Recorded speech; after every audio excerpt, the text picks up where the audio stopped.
I thought it was fabulous that they would have the opportunity to learn to, especially in today's society, to kind of slow themselves down and learn to pay attention to their breath and just find a quiet in their head. I think the challenge is probably keeping them engaged, because their attention span's shorter. But I think it's a great time to introduce it because then they get the foundation of it. If they keep using it, it's a great tool. And I'm a big believer in all of us being connected to each other and to everything else in the world. And so that is what I try and help these kids understand. And I think that's what mindful awareness has opened up for our little girl. So it's exciting to me.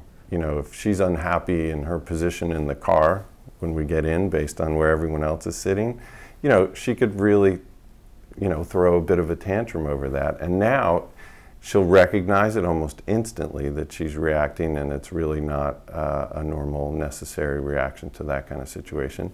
Do a couple seconds of breathing and then get in her seat and put her belt on. And then we're off and running. So instead of really being tied up for 5-10 minutes with this big issue that really isn't an issue, she solves it herself, which is pretty amazing to me.